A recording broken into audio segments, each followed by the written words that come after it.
Hey everybody, Lindsay here, and this is my review for The Monkey.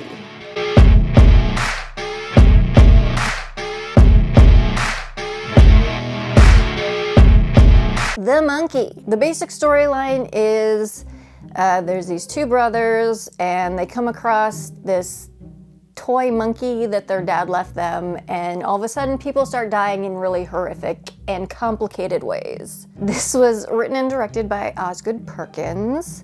He did Longlegs and some other movies.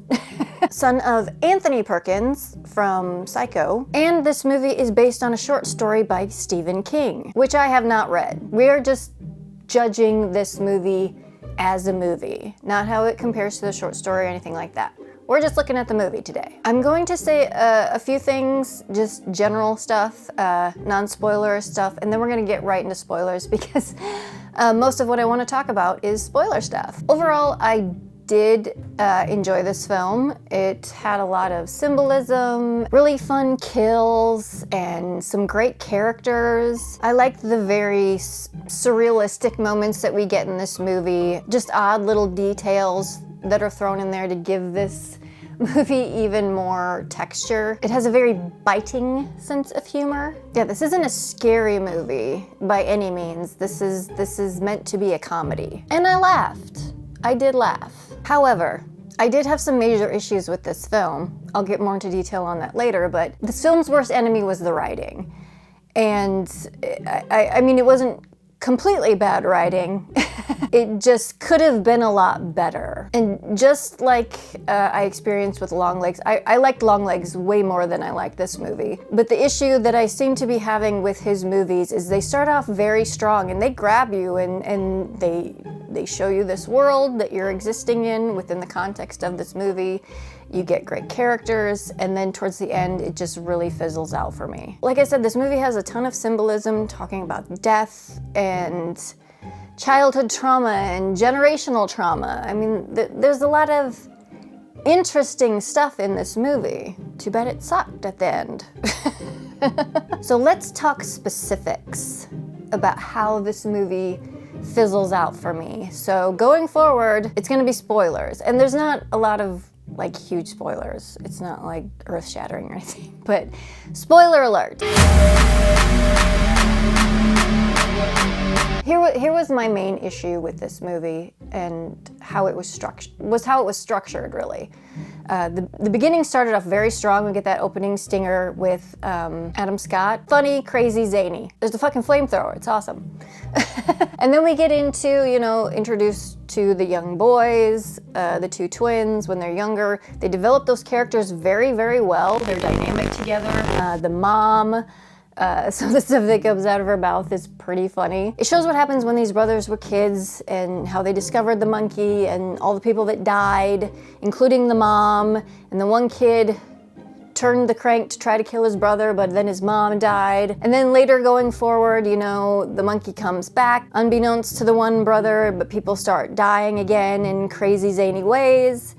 And we come to find out that the other brother has brought the monkey back and is using it to try to exact revenge on the one brother because he knows that he tried to kill him but ended up killing the mom. He knows that the other brother turned the little crank on the back and the mom died. Now how they set that up is that, they tell you that pretty much in the middle of the movie. You know that the person manipulating the monkey is the other brother. You know that he knows about the incident with the mom.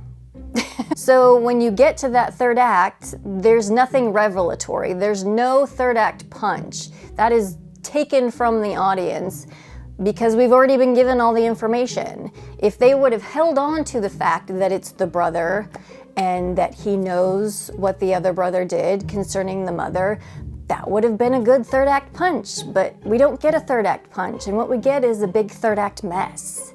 It's very messy in the third act because we have this one character that the evil brother hired to find the monkey for him, and that guy dresses up as a cop and goes to the good brother and his son, he knew where they were, kidnaps them to go to the evil brother's hideout and makes the kid go in to get the monkey because he wants the monkey because the monkey reminds him of his dad. And it's extremely contrived to me and convoluted, that whole third act. It just really didn't make sense to me, and it was just very bizarre. Narratively, it was very bizarre because there was so much stuff in this movie that worked, that third act fizzle out just kind of made me more mad at the movie. Because one thing that Osgood Perkins does really well is create interesting characters, and he did that with these two brothers and how they were set up, and the disparity between the two of them and how they act and treat one another. And especially the older brother, the evil brother, his obsession with death and controlling death. You know, after the mom dies, he keeps his suit on because he's like, I don't want to have to take this suit off because I'm just going to have to put it on again because people keep dying. So if I keep the suit on, I won't have to put it back on, and therefore no one will die. And then, you know, we see later that he's found his suit or whatever and made some kind of like superhero wackadoo outfit out of it, and he's wearing it again. And I think it would have been such a better punch if we didn't see his point of view. That whole section where we see his point of view and his voiceover and saying what he did. Take that completely out. We don't need to know that until the end, because you've robbed the audience when you do that. It's like there could have been so much suspense and stuff built up to that third act and that revelation. Because imagine we go into this warehouse, we don't know who's in there, we don't know who's controlling the monkey, and oh my god, it's his brother, and his brother's still wearing the fucking suit. That's fucking crazy. But no, instead of it being like, ooh, this big reveal, it's just kind of thrown in our faces so that it just lands so flat. And so it means nothing, when it could have been something really fucking cool and something that was a good give to the audience. So it just really frustrated me because I liked what he was doing so much up until that point where he just gives it all away. Because it made so much sense and was such a cool idea to have it be the brother. Because he has this obsession with trying to control death, and he thinks if he's the one twisting the key in the monkey's back, he's not gonna die. Whoever turns the key doesn't die. And there was just a lot of stuff that I thought that he really didn't trust his audience enough with what he was showing us. It's like, you don't need to beat us over the head with stuff. Like the box the monkey comes in, underneath it says, instead of lifelike, it says like life. And one of the characters even says that later on. Like, they really try to spell out for us the stuff about death relating to the monkey, how, you know, you don't know who it's gonna take out. It's very random and chaotic, just like life. Yeah, we get that. We can connect those dots on our own. Let us connect the dots, please. We know what to do with the dots. I still think he's a fun writer and a fun filmmaker, and I hope, you know, these movies come out. At the end of this one, after the credits, there was a teaser trailer for another movie he's got coming out this winter, and it looks really fun and cool and interesting. I hope the third act doesn't lose me again. Did you see The Monkey? What did you think of it? Like I said, it had some fun kills, some great characters, but then by the end we just lost the plot. And I as an audience member, I feel really robbed of what could have been a much better movie. A much better movie narratively. Yeah, god damn it. Did you see The Monkey? What did you think? Please let me know in the comments below.